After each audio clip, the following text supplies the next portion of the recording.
بسم اللہ الرحمن الرحیم۔ السلام علیکم۔ آج پورے گاؤں میں میری شادی کی دھوم مچی ہوئی تھی۔ ہر طرف خوشیاں تھیں اور میں سرخ جوڑے میں گھونگھٹ کیے دلہن بنی بیٹھی تھی۔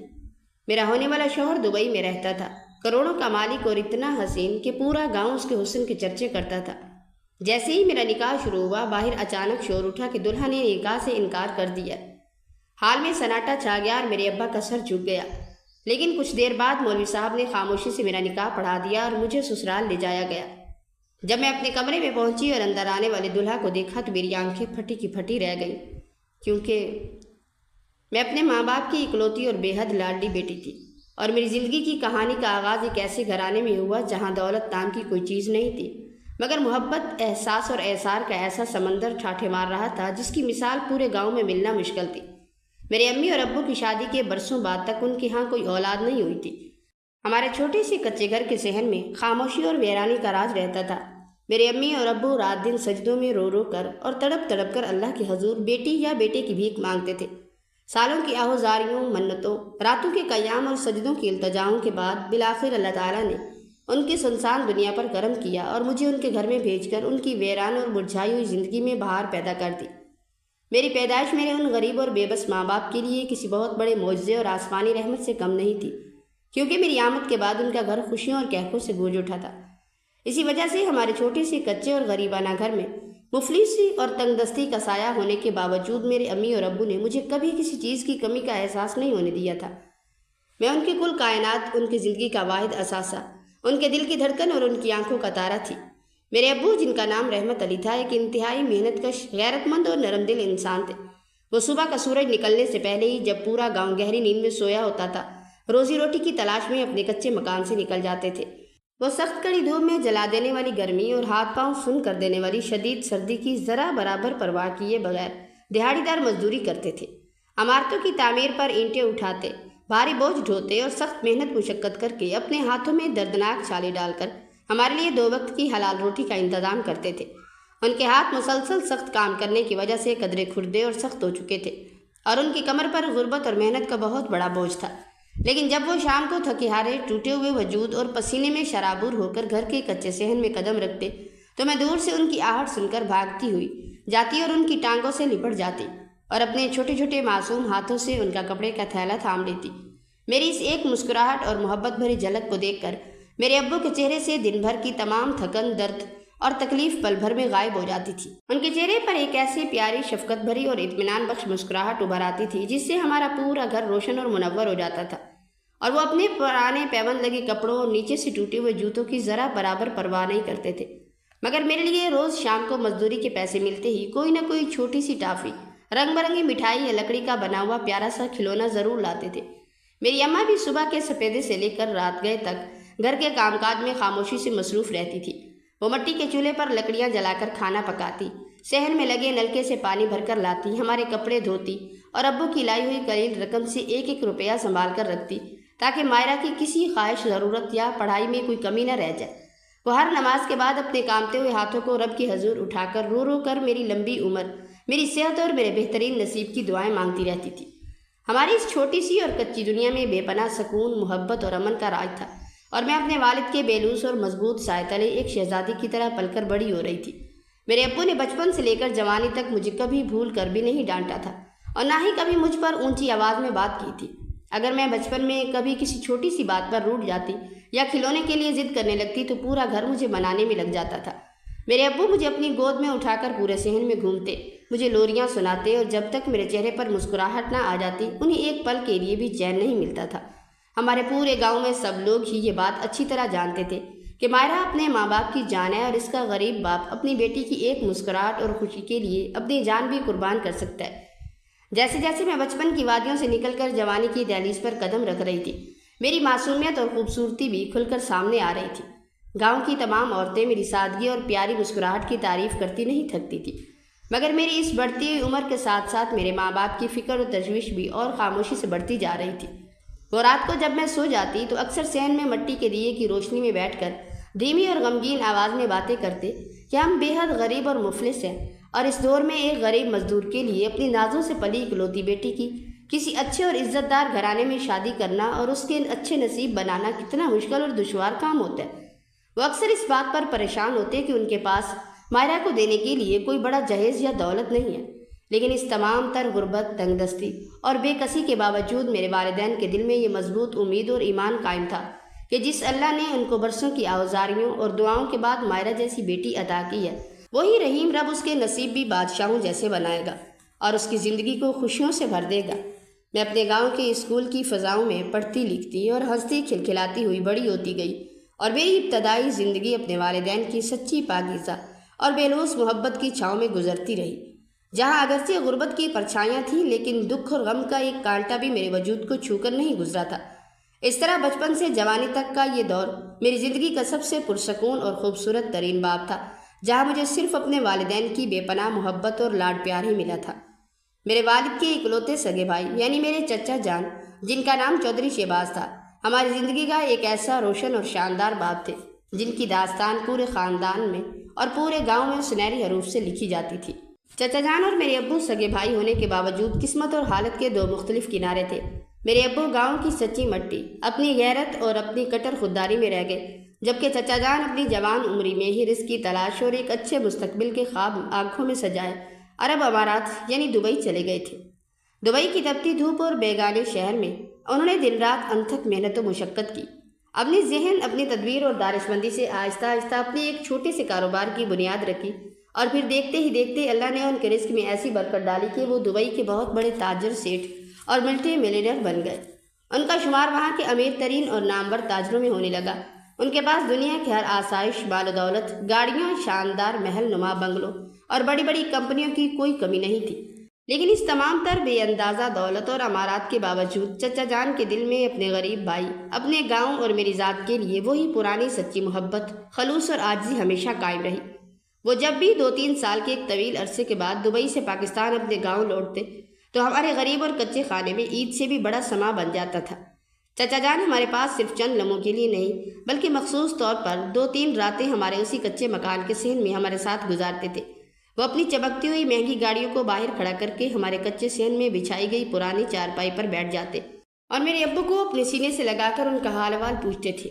چچا جان جب بھی آتے تو اپنے ساتھ دبئی کے مہنگے اور نایاب کپڑے، تحائف اور کھلونوں کے ڈھیر لگا دیتے تھے، مگر ان تمام تر تحائف کے ساتھ سب سے بڑی بات یہ تھی کہ چچا جان نے کبھی بھی بھول کر بھی ہمارے گھر کا خرچہ چلانے یا مالی امداد کی بات نہیں کی تھی، اور نہ ہی میرے ابو نے کبھی ان کے سامنے اپنی غربت اور مفلسی کا رونا دھونا رویا تھا۔ میرے ابو ایک انتہائی غیور اور خوددار انسان تھے۔ ان کا ماننا تھا کہ بھائی کی دولت اس کی محنت کا پھل ہے اور میں اپنے بچوں کا پیٹ اپنی حلال کی مزدوری سے ہی پالوں گا۔ چچا میرے ابو کی اس کٹر خودداری اور غیرت کا حد درجے احترام کرتے تھے، اس لیے وہ جب بھی آتے تو صرف محبت کے روپ میں تحائف لاتے، لیکن میرے ابو کی عزت نفس اور مان کو کبھی ضدمند نہیں ہونے دیتے تھے۔ چچا جان کی نظر میں میری ایک الگ ہی اہمیت تھی۔ میں بچپن سے ہی ایک انتہائی خوبصورت چاند جیسی نویلی اور پیاری لڑکی تھی۔ گاؤں کی ہر عورت اور محلے کے تمام بوڑھے جوان میری سادگی، معصومیت اور خوبصورتی کی مثالیں دیتے تھکتے نہیں تھے۔ چچا جان جب بھی 2-3 سال بعد گھر میں قدم رکھتے تو مجھے دیکھتے ہی ان کا چہرہ خوشی سے کھل اٹھتا۔ وہ مجھے اپنی سگی بیٹیوں کی طرح گود میں اٹھا لیتے، میرے سر پر شفقت سے ہاتھ رکھتے اور مجھے اپنے سینے سے لگا کر رکھتے تھے۔ وہ مجھے پوری محفل میں اپنی آنکھوں کا تارا اور اپنے گھر کی ملکہ کہہ کر پکارتے تھے۔ چچا جان کے 2 بیٹے تھے جو حسن و سیرت، صلاحیت اور مزاج میں ایک دوسرے سے بالکل مختلف اور عجیب پراسرار شخصیت کے مالک تھے۔ ان کا بڑا بیٹا شامیر جو لوگ خوبصورت، بلاکا ذہین اور شاہانہ انداز کا مالک نوجوان تھا۔ شامیر کا چہرہ اس قدر روشن، نقش اتنے جاذب نظر آتے اور قد و قامت ایسا شاندار کہ جو بھی اسے ایک نظر دیکھتا وہ دیکھتا ہی رہ جاتا۔ اس کی پرکشش شخصیت اور اس کی اعلیٰ غیر ملکی تعلیم کی مثالیں پورے خاندان میں دی جاتی تھیں، لیکن شامیر کی سب سے بڑی اور عجیب بات اس کا حد درجے خاموش، کم گو اور مغرور مزاج تھا۔ وہ کبھی کسی سے فالتو بات نہیں کرتا تھا، ہمیشہ اپنے لیپ ٹاپ، موبائل اور دبئی کے بزنس کی فائلوں میں کھویا رہتا تھا۔ وہ جب بھی چچا جان کے ساتھ ہمارے گھر آتا تو اس کے فاخرانہ لباس سے مہنگے عطر کی خوشبو پورے صحن میں مہکنے لگتی تھی، مگر اس کا رویہ ہمیشہ برف کی طرح سرد اور سنجیدہ رہتا تھا۔ وہ گاؤں کے غریب رشتہ داروں کو کبھی لفٹ نہیں کرواتا تھا، اور اگر میں کبھی بچپن یا جوانی میں آگے بڑھ کر اس سے بات کرنے یا حال احوال پوچھنے کی کوشش بھی کرتی تو وہ صرف ایک ہلکی سی سرد نظر مجھ پر ڈالتا یا ہاتھ کے خشک اشارے سے جواب دے کر دوبارہ اپنے لیپ ٹاپ میں مصروف ہو جاتا تھا۔ اس کی اسی خاموش، مغرور اور پراسرار شخصیت نے میرے معصوم اور نادان دل پر ایک عجیب سا جادو کر دیا تھا، اور میں نہ چاہتے ہوئے بھی شامیر کو اپنے خوابوں کا شہزادہ مان بیٹھی تھی۔ میں رات کو چاند کو دیکھتے ہوئے یہ سوچتی کہ ایک دن میں اسی شاہانہ نوابزادے کی دلہن بنوں گی۔ اس کے برعکس چچا جان کا چھوٹا بیٹا شاہ جو اپنے بڑے بھائی سے بالکل مختلف اور الگ مزاج کا تھا۔ شاہ کا نام جتنا فیشنیبل اور پیارا تھا، اس کا دل بھی اتنا ہی نرم اور عاجز تھا۔ شاہ کا رنگ سانولا تھا اور وہ شامیر جتنا حسین یا قداور تو نہیں تھا، لیکن اس کی شخصیت کا اصل جادو اس کے بہترین اخلاق، اس کی میٹھی بات چیت اور اس کی مسکراہٹ میں چھپا ہوا تھا۔ وہ حد درجے خوش اخلاق، ہنسمکھ، عاجزانہ اور تمیزدار نوجوان تھا۔ شاہ کو اپنے باپ کی بے اندازہ دولت اور دبئی کے امیرانہ ماحول کا کوئی گھمنڈ یا غرور نہیں تھا۔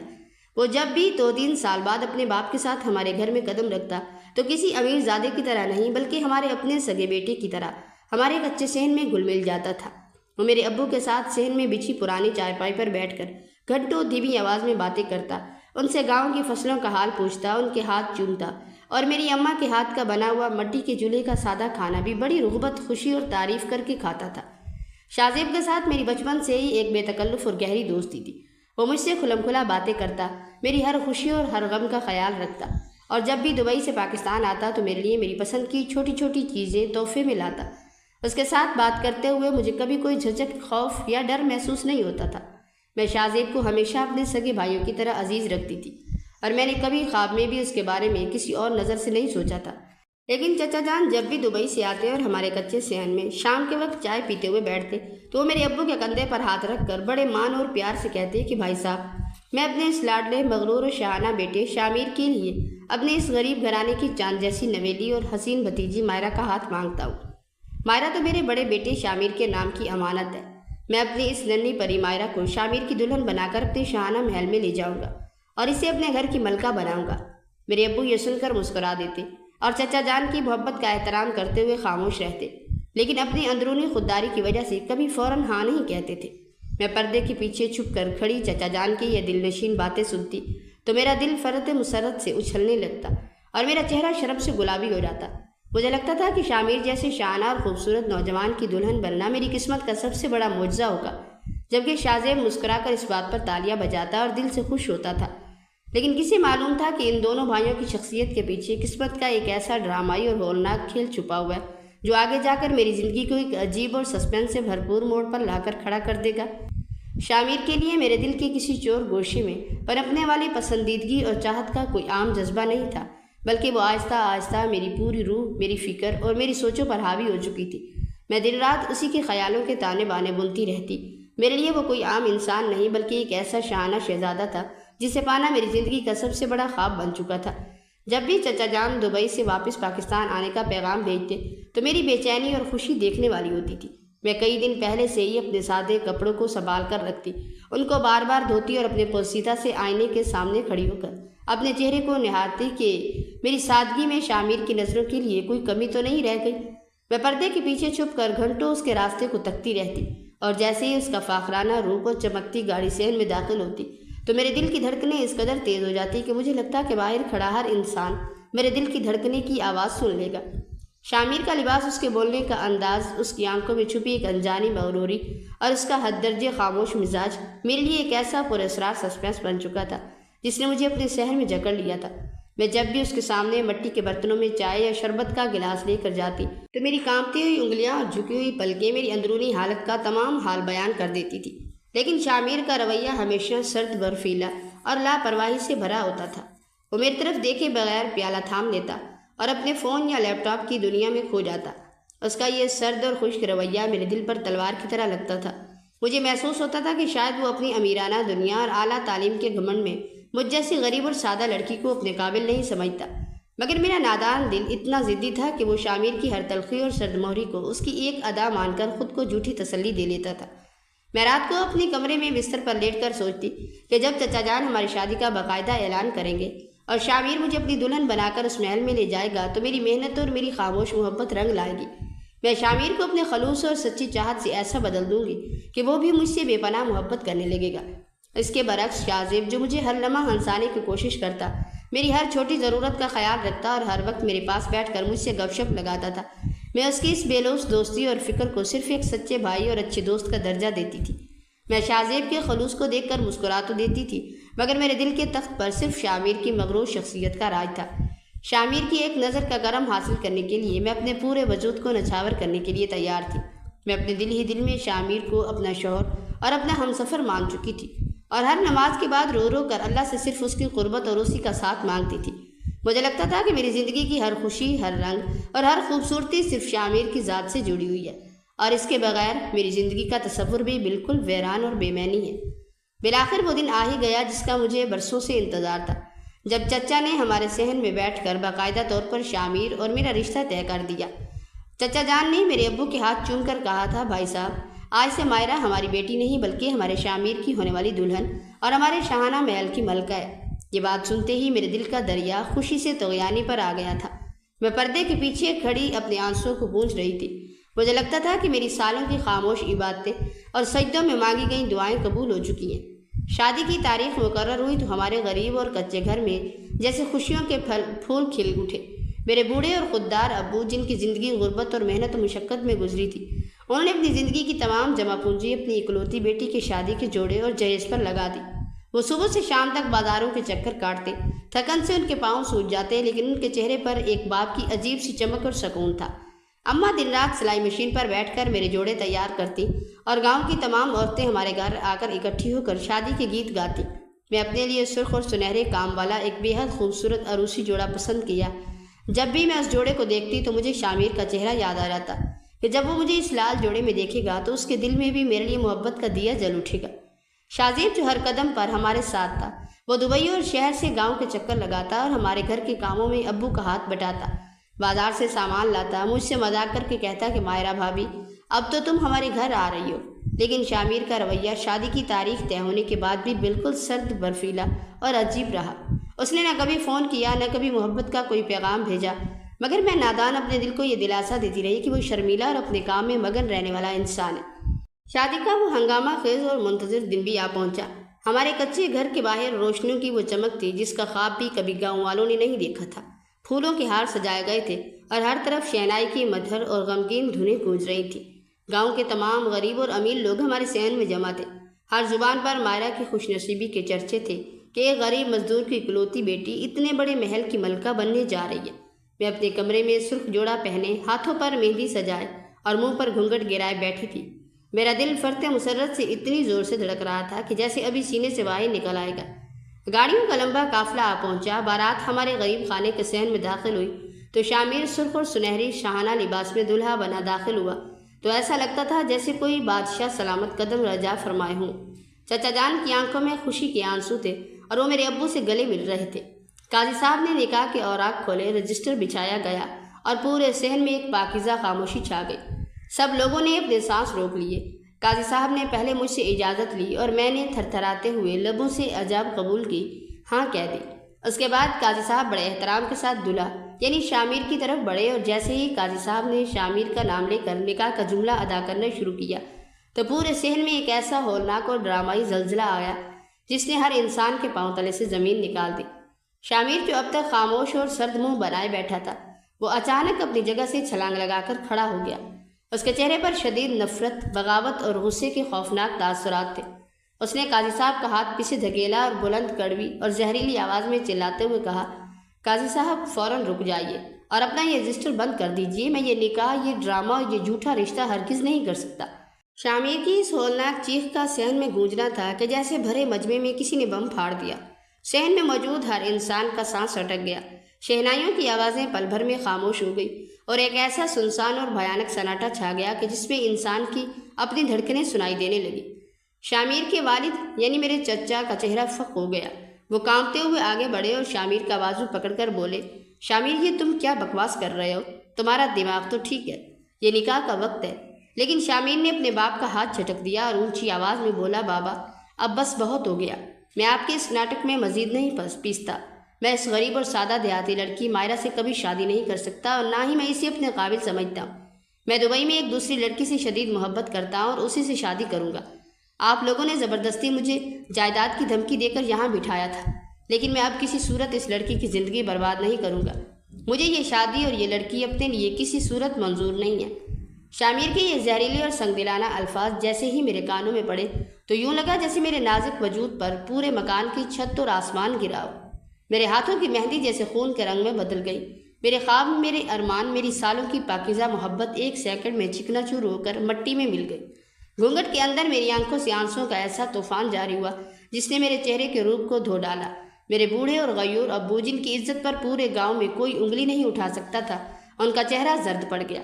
وہ اپنے سینے پر ہاتھ رکھتے ہوئے پیچھے کی طرف لڑکھڑائے۔ ان کی آنکھوں میں شدید صدمے، بے وقوفی اور بے بسی کے وہ آنسو تھے جو کسی باپ کی روح کو جلا کر راکھ کر دیتی ہیں۔ میرے ابو کے ہاتھ کانپنے لگے اور وہ دھڑم سے صحن کی مٹی پر بیٹھ گئے۔ تایا جان غصے سے پاگل ہو گئے اور انہوں نے شامر کے چہرے پر ایک زوردار تھپڑ دے مارا اور چلاتے ہوئے کہا، شامر، تو نے میری عزت خاک میں ملا دی، تو نے اپنے باپ کا سر نیچا کر دیا، نکل جا یہاں سے۔ مگر شامر نے اپنی شیروانی کا بٹن کھولا اور ذرا برابر شرمندگی بغیر وہاں سے پلٹ کر اپنی گاڑی میں بیٹھا اور گاڑی تیز رفتاری سے بھگا کر لے گیا۔ برادری اور گاؤں کے لوگوں میں تھو تھو شروع ہو گئی۔ ہر زبان سے طرح طرح کے زہریلے جملے نکلنے لگے کہ غریب کی بیٹی کو نوابزادے نے چوراہے پر نیلام کر دیا۔ ایک غریب باپ کا غرور اور مان بھرے مجمع میں ذلیل و خوار ہو چکا تھا۔ شاہ زیب جو اپنے بھائی کی اس نیچ حرکت پر ششدر کھڑا تھا، اس کی آنکھوں سے غصے اور دکھ کے آنسو بہہ رہے تھے۔ وہ بھاگ کر میرے ابو کے پاس آیا اور ان کو اٹھانے کی کوشش کرنے لگا، لیکن میرے ابو کی آنکھوں میں زندگی کی رمق ختم ہوتی دکھائی دے رہی تھی۔ ایک غریب باپ کے لیے اس سے بڑا جنازہ اور کیا ہو سکتا ہے کہ اس کی لخت جگر بیٹی کا نکاح کے منڈپ پر بھرے مجمع میں تماشا بنا دیا گیا تھا، اور میری دنیا بغیر کسی قصور کے پل بھر میں اجڑ کر ویران اور تباہ ہو چکی تھی۔ شامر کے بے رحمانہ اور ڈرامائی انداز میں نفی کر کے چلے جانے کے بعد صحن میں ایک ایسا بھیانک، زہریلا اور دم گھوٹنے والا سناٹا چھا گیا تھا جس نے ہر ذی روح کے وجود کو جلا کر راکھ کر دیا تھا۔ اس ہولناک خاموشی میں صرف میرے بوڑھے اور بے بس باپ کی دردناک سسکیاں اور برادری کی عورتوں کی کربناک زہریلی سرگوشیاں گونج رہی تھی۔ میرے ابو، جنہوں نے تمام عمر نہایت شرافت، غیرت اور کٹر خودداری کے ساتھ بسر کی تھی اور جن کی اونچی گردن پر آج تک کبھی کوئی انگلی نہیں اٹھی تھی، وہ مٹی سے اٹے صحن میں گھٹنوں کے بل بیٹھ کر اپنی برف جیسی سفید داڑھی کو دونوں ہاتھوں سے ڈھانپے زاروں قطار رو رہے تھے۔ ان کا کٹن محنت سے ڈھلا ہوا جسم ایک ہی لمحے میں جھک چکا تھا اور ان کا برسوں پر محیط مان اور شاندار غرور بھرے مجمع کے سامنے ذرہ ذرہ ہو کر بکھر چکا تھا۔ وہ کپ کپاتے وجود کے ساتھ جیسے تیسے کھڑے ہوئے۔ ان کا چہرہ گہرے صدمے، لاچاری اور شدید ترین خودداری کے تاثرات سے زد پڑ چکا تھا۔ انہوں نے اپنی خون کی طرح سرخ اور آنسوں سے لبریز آنکھوں سے قاضی صاحب اور سامنے کھڑے اپنے سگے بھائی کی طرف دیکھا۔ ان کے حلق سے نکلنے والے ایک ایک لفظ میں ایسا کرب اور الم تھا کہ صحن میں موجود ہر انسان کی روح کانپ اٹھی۔ میرے ابو نے اپنے بھائی کے سامنے اپنے لرزتے ہوئے ہاتھ جوڑ دیے اور روتے ہوئے سسکیوں سے بنتی آواز میں بولے، بس کیجیے بھائی صاحب، اب خدا کے لیے اس ڈرامے، تماشے اور ہماری ذلت کی نمائش کو یہیں روک دیجیے۔ جب آپ کی بیٹی کے دل میں میری بیٹی کے لیے صرف نفرت، حقارت اور لاپرواہی ہے، تو میں بھی اپنی نازوں سے پلی معصوم اور اکلوتی بیٹی کو کسی کے آستانے پر بوجھ بنا کر نہیں پھینکوں گا۔ مائرہ ایک غریب اور مزدور باپ کی بیٹی ضرور ہے، مگر وہ میری غیرت، میری عزت اور میری کل کائنات ہے۔ میں اپنی بیٹی کو کسی کے لیے عبرت کا نشان بنا کر اپنی بچی کی عزت کا مزید تماشا ہرگز نہیں بننے دوں گا۔ یہ شادی اور یہ تمام تر رشتے ناطے اسی وقت اور اسی جگہ ختم ہوتے۔ قاضی صاحب، اپنا رجسٹر بند کیجیے اور برادری کے تمام لوگوں، تم بھی اپنے اپنے گھروں کو لوٹ جاؤ، تماشا اب ختم ہو چکا ہے۔ میرے ابو کے یہ دل چیر دینے والی الفاظ سن کر چچا جان کی آنکھوں سے شرمندگی، ندامت اور غیرت کا سمندر بہہ نکلا۔ ان کا اپنا ضمیر شدید ترین ملامت سے بوجھل ہو چکا تھا۔ وہ تڑپ کر آگے بڑھے اور انہوں نے میرے روتے اور ٹوٹے ہوئے ابو کو مضبوطی سے اپنے سینے سے لگا لیا۔ چچا جان کا پورا وجود غصے، صدمے اور شدید بشمانی سے کانپ رہا تھا۔ انہوں نے اپنے سگے بھائی کی ہتھیلیوں کو اپنے ہاتھوں میں تھاما اور صحن میں گونجتی جذباتی آواز میں کہا، نہیں بھائی صاحب، خدا کے لیے ایسی ہولناک بات اپنے منہ سے مت نکالیں۔ اگر آج آپ کی بیٹی اس منڈپ سے بغیر نکاح کی اس حالت میں اٹھی تو ہماری نسلوں پر بے غیرتی اور ذلت کا وہ بدنما داغ لگ جائے گا جو قیامت تک نہیں دھل سکے گا۔ میں نے آپ کو اور میری بچی مائرہ کو جو زبان اور مان دیا تھا، وہ میری غیرت اور میری آخری سانس کا سوال ہے۔ میرا بڑا بیٹا شامر نالائق، بے وفا اور ناخلف نکل آیا تو کیا ہوا؟ میرا چھوٹا بیٹا شاہ زیب تو ابھی یہی موجود ہے۔ وہ اپنے باپ کی عزت اور اپنے چچا کے مان کی حفاظت کرے گا۔ چچا جان نے اپنی آنکھوں کے گرم آنسو صاف کیے اور بھرے مجمع کی طرف رخ کر اپنے چھوٹے بیٹے شاہ زیب کی طرف اشارہ کیا اور اونچی گرجدار مگر انتہائی جذباتی آواز میں حکم دیا، قاضی صاحب فوراً رجسٹر دوبارہ کھولیے۔ شامر نہ صحیح، میرا چھوٹا شاہ زیب ابھی اور اسی وقت مائرہ کا ہاتھ تھامے گا اور یہ نکاح شاہ زیب کے ساتھ ہی مکمل ہوگا۔ یہ غیر متوقع ڈرامائی فیصلہ سنتے ہی صحن میں موجود تمام رشتہ دار اور محلے کے لوگ ششدر اور دم بخود رہ گئے۔ ہر طرف عجیب سی حیرت کی لہر دوڑ گئی۔ شاہزیب جو اب تک اپنے بڑے بھائی کی اس گھٹیا اور سنگدلانہ حرکت پر گہرے صدمے کی حالت میں خاموش کھڑا تھا، اس نے چونک کر اپنے باپ کے شدت ضبط سے سرخ ہوتے چہرے کو دیکھا۔ چچا جان کی آنکھوں میں باپ کی دستار کی حفاظت کی التجا اور غیرت کا امتحان صاف دکھائی دے رہا تھا۔ شاہزیب نے ایک نظر پردے کی اوٹ میں سسکیاں لیتی میری ذات کی طرف ڈالی اور پھر اپنے باپ کے سر پر رکھی عزت کی پگڑی پر نگاہ جمائی۔ شاہزیب جو بچپن سے ہی ایک انتہا کا نرم دل، خوش اخلاق، تمیزدار اور سچا انسان تھا، اس کے سنجیدہ چہرے پر چند لمحوں کے لیے ایک بہت بڑا بوجھ اور سوچ کی لکیریں نمودار ہوئیں، لیکن اس نے بغیر کسی ایک لمحے کی تاخیر، نخرے یا ہچکچاہٹ کیے اپنے باپ کی عزت، اپنے خاندان کے مان اور غریب باپ کے بکھرتے ہوئے غرور کی خاطر خاموشی سے اپنا سر تسلیم خم کر دیا۔ اس نے مضبوط قدم اٹھائے اور سیدھا دولہا کی نشست پر جا کر بیٹھ گیا۔ شاہزیب نے قاضی صاحب کی طرف دیکھتے ہوئے بڑی سنجیدگی سے کہا، قاضی صاحب اب مزید تاخیر نہ کیجیے، نکاح کی شرعی کارروائی کا آغاز کیجیے۔ قاضی صاحب نے کانپتے ہاتھوں سے دوبارہ رجسٹر کھولا اور پردے کے پیچھے سے مجھ سے دوبارہ اجازت لینے آئے۔ میں جو اپنے سرخ جوڑے میں گھونگھٹ گرائے اپنے سالوں کے بنے خوابوں اور اپنی سچی محبت کے جنازے پر خون کے آنسو بہا رہی تھی، میں نے اپنے بوڑھے باپ کو چوراہے پر نیلام ہونے سے بچانے کے لیے تڑپتے ہوئے دل کے ساتھ بوجھل لہجے میں اعجاب قبول کی، ہاں کہہ دی۔ اس کے فوراً بعد شاہزیب نے بھی پورے وقار، سنجیدگی اور ذمہ داری کے ساتھ 3 بار قبول ہے کہہ کر اس عقد کو ہمیشہ کے لیے مکمل کر دیا۔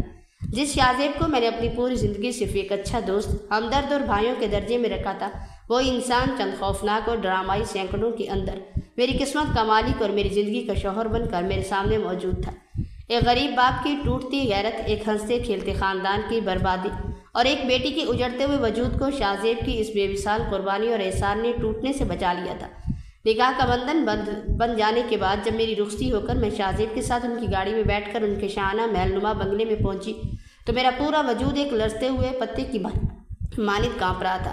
وہ رات میری زندگی کی سب سے بھیانک اور دردناک رات تھی۔ میرے جسم پر وہی سرخروسی جوڑا موجود تھا جس کے خواب میں نے شامیر کے نام پر سجاتے ہوئے سچے دل سے دیکھے تھے، لیکن میری تقدیر کا کھیل دیکھیں کہ وہی جوڑا میرے لیے ایک کفن کی مانند بن چکا تھا۔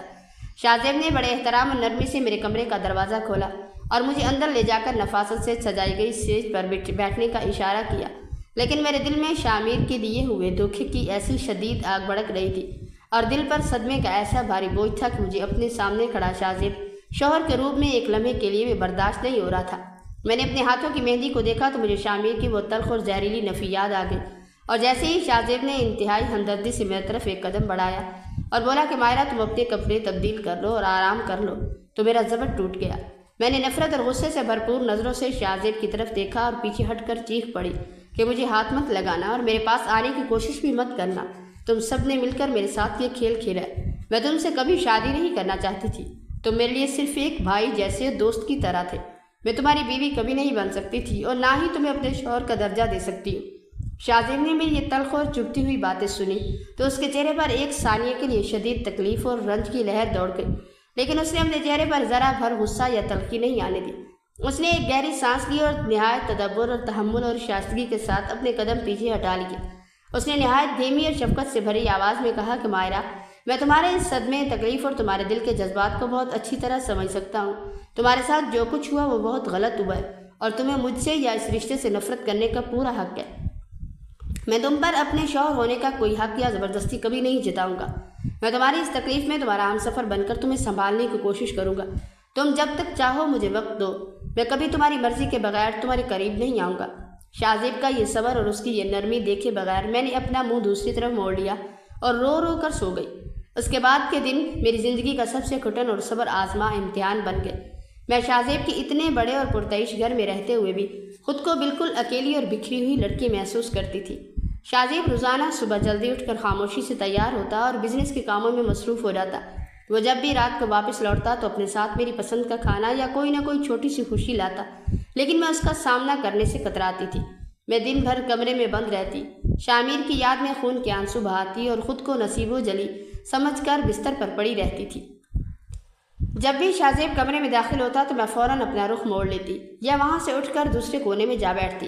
اگر وہ کبھی مجھ سے حال احوال پوچھنے کی کوشش کرتا یا کھانا کھانے کی التجا کرتا تو میں انتہائی خشک، سرد اور کڑوے لہجے میں اسے جواب دیتی کہ مجھے کسی چیز کی ضرورت نہیں ہے اور تم مجھ سے بات کرنے کی کوشش مت کرو۔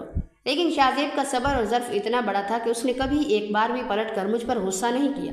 اس نے کبھی اپنے باپ کی امیرانہ دولت کا غرور نہیں دکھایا اور نہ ہی ایک شوہر ہونے کا تسلط جمانے کی کوشش کی۔ وہ ہر روز میری تلخ باتیں سنتا، میری نفی اور ناپسندیدگی کا زہر خاموشی سے پی جاتا اور بدلے میں صرف ایک ہمدردانہ مسکراہٹ کے ساتھ مجھے مزید وقت دینے کی بات کرتا۔ ایک دن میری طبیعت شدید صدمے اور مسلسل نہ کھانے پینے کی وجہ سے خرابی کی حد تک بگڑ گئی۔ مجھے تیز بخار نے آ گھیرا اور میں بے ہوشی کی حالت میں بستر پر پڑی کرا رہی تھی۔ شاہ جب رات کو گھر لوٹا اور اس نے مجھے اس حالت میں دیکھا تو وہ بری طرح گھبرا گیا۔ اس نے تمام رات جاگ کر میری دیکھ بھال کی، میرے سر پر ٹھنڈی پٹیاں رکھی، مجھے اپنے ہاتھوں سے دوا پلائی اور ڈاکٹر کو بلا کر میرا مکمل معائنہ کروایا۔ جب میری آنکھ کھلی تو میں نے دیکھا کہ شاہ زیب سیج کے پاس رکھی ایک کرسی پر بیٹھ کر نیند سے بوجھل آنکھوں کے ساتھ مسلسل میری طرف دیکھ رہا تھا، اور اس کے چہرے پر میری صحت کو لے کر بے پناہ فکر اور فکر مندی کے تاثرات تھے۔ اس لمحے میرے دل کے کسی کونے میں ایک باریک سی جنبش ہوئی کہ جو انسان میرے اتنے برے رویے، نفرت اور تلخی کے باوجود رات بھر جاگ کر میری خدمت کر سکتا ہے، اس کے دل میں میرے لیے کتنا بڑا خلوص اور سچی محبت چھپی ہوگی۔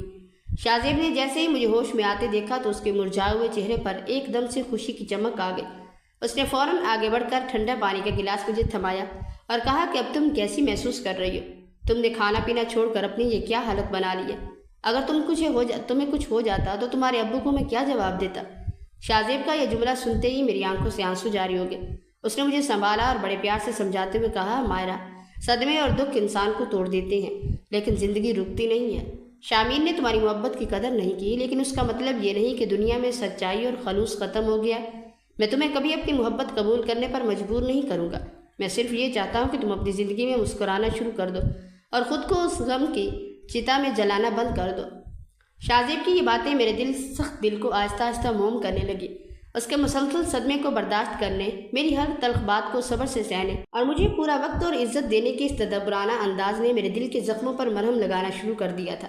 میں روز بروز شاہ زیب کی اس بے مثال قربانی اور سچی شخصیت کا موازنہ شامیر کی اس غرور اور جھوٹے روپ سے کرنے پر مجبور ہو گئی تھی۔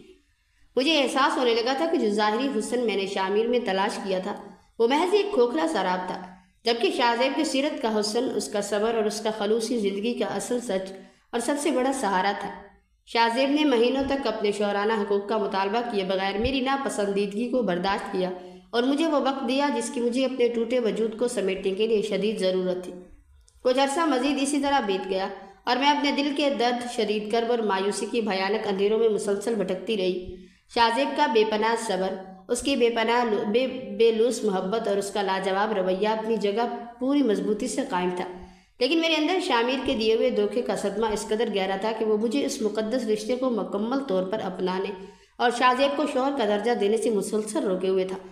میں دن بھر کمرے کی چار دیواری میں قید رہتی اور خود کو دنیا کی سب سے بدقسمت لڑکی سمجھ کر خون کے آنسو بہاتی رہتی۔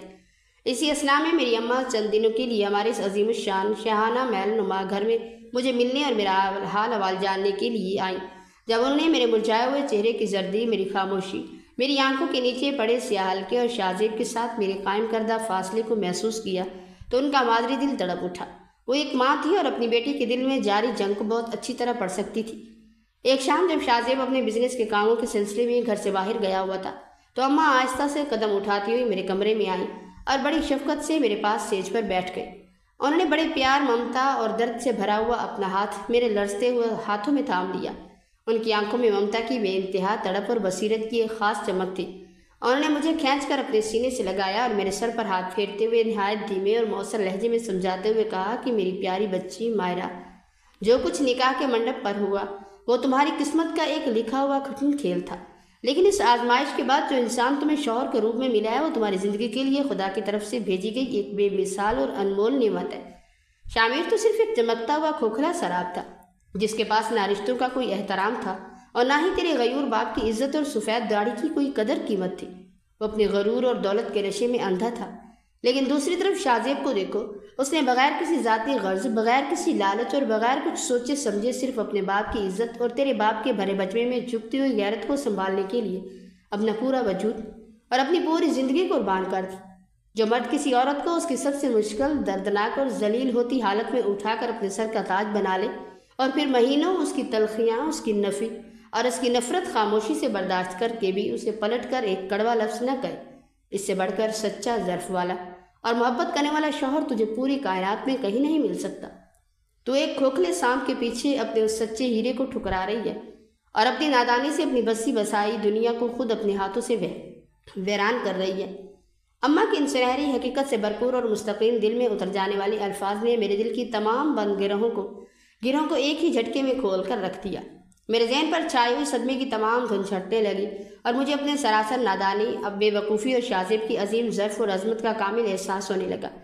ماں کے چند دنوں بعد اپنے گاؤں واپس چلے جانے کے بعد جب میں نے رات کی تنہائی میں بیٹھ کر شاذب کی تمام گزرے ہوئے دنوں کی بے مثال قربانیوں، اس کی بے لوث محبت، اس کے بے انتہا صبر، میری بیماری میں اس کی راتوں کی جاگتی دیکھ بھال اور مجھے دی جانے والی شاہانہ عزت و احترام کے بارے میں اکیلے میں سوچا تو میری آنکھوں سے پشیمانی، ندامت اور شرمندگی کے گرم گرم آنسو طوفان بن کر بہنے لگے۔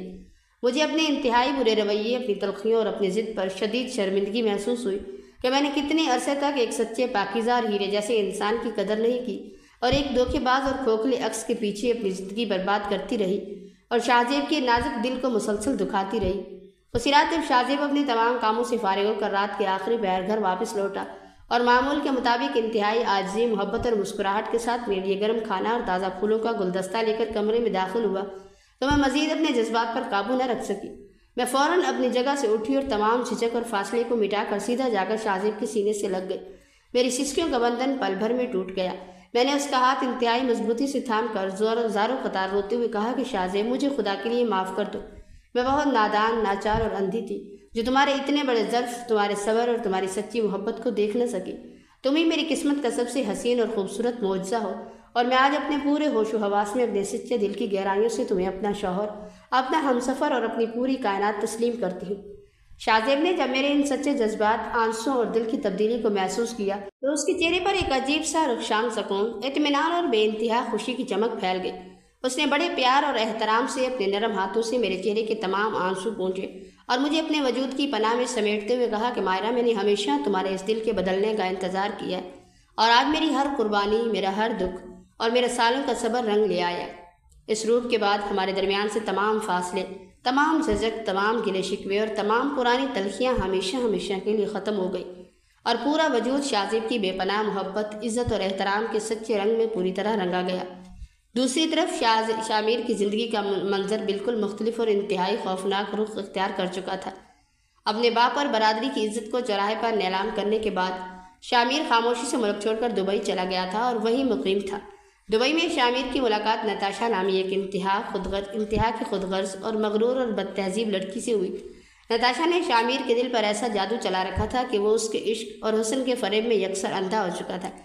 اس نے اپنے گھر والوں کی مرضی اور عزت کو بالائے طاق رکھتے ہوئے دبئی میں ہی نتاشا سے پسند کی شادی کر لی، لیکن شادی کے چند ہی ہفتوں بعد اس کے سر سے رومانس کا جھوٹا سراب پوری طرح اتر گیا۔ نتاشا کا اصلی اور گھنونا روپ بڑی بے رحمی سے شامیر کے سامنے ننگا ہو کر آ گیا۔ نتاشا ایک انتہائی کاہل، بدتمیز اور گھریلو ذمہ داریوں سے بالکل لاپرواہ لڑکی ثابت ہوئی۔ وہ دن بھر شامیر کی بے اندازہ دولت کو فضول خرچوں میں اڑاتی، راتوں کو دیر سے گھر لوٹتی اور گھر کے کسی کام کو ہاتھ تک نہ لگاتی۔ جب بھی شامیر اس کے اس نامناسب رویے یا فضول خرچی پر اس سے بات کرنے کی کوشش کرتا تو نتاشا اس کے سامنے آستینے چڑھا کر کھڑی ہو جاتی اور انتہائی بد تہذیبی اور گندے لہجے میں شامیر سے شدید بدتمیزی اور جھگڑا کرتی۔ بات صرف یہیں تک محدود نہیں رہی، بلکہ نتاشا کے اندر حسد اور شک کی ایک ایسی ہولناک آگ بھڑک رہی تھی جس نے شامیر کی راتوں کی نیندیں حرام کر دی۔ وہ روزانہ بلا وجہ مائرہ کے نام کا طعنہ دیتی اور شامیر پر یہ گھنونا الزام عائد کرتی کہ وہ اب بھی اندر ہی اندر اپنی غریب چچازاد مائرہ کی یادوں میں جل رہا ہے۔ شامیر اسے بار بار صفائیاں دیتا کہ اس نے مائرہ کو نکاح کے منڈپ پر سب کے سامنے ٹھکرا دیا تھا، لیکن نتاشا کا شک ہر گزرتے دن کے ساتھ اور زیادہ زہریلا ہوتا گیا۔ دونوں کے درمیان روزانہ شدید چیخو پکار، بد زبانی اور گالی گلوچ کا ایک ایسا بھیانک طوفان برپا ہونے لگا جس نے ان کے گھر کو جہنم کا نمونہ بنا دیا۔ بالآخر ایک دن نتاشا کی شدید بدتمیزی، گھریلو ذمہ داریوں سے مکمل فرار اور مائرہ پر لگائے جانے والے گھٹیا الزامات پر شامیر کا ضبط جواب دے گیا۔ اس کا غصہ اور پشیمانی طغیانی پر آ گئی اور اس نے چیختے ہوئے دبئی کے اسی گھر میں نتاشا کو 3 بار طلاق دے کر ہمیشہ کے لیے اپنی زندگی سے نکال باہر پھینکا۔ طلاق دینے کے بعد شامیر پر اپنے کیے کا بھیانک عذاب نازل ہوا۔ اسے احساس ہوا کہ جس مائرہ کو اس نے غریب اور ناخواندہ سمجھ کر ٹھکرایا تھا وہ کتنی پاکیزہ اور مخلص تھی۔ شدید ندامت، پشیمانی اور گناہوں کے بوجھ تلے دب کر اس نے دبئی کا اپنا تمام کاروبار اور عیاشیاں چھوڑی اور روتا ہوا اپنے باپ، اپنے چچا اور مائرہ سے معافی مانگنے کی تڑپ لیے واپس پاکستان لوٹا۔ لیکن اس میں اتنا حیا اور دم نہیں تھا کہ وہ اپنے باپ یا شاذیب اور مائرہ کے اس عظیم الشان گھر کا سامنا کر سکے۔ اس لیے ان کے محل نما بنگلے کی بجائے شہر کے ایک انتہائی چھوٹے اندھیرے اور ویران کرائے کے مکان میں اکیلا رہنے لگا۔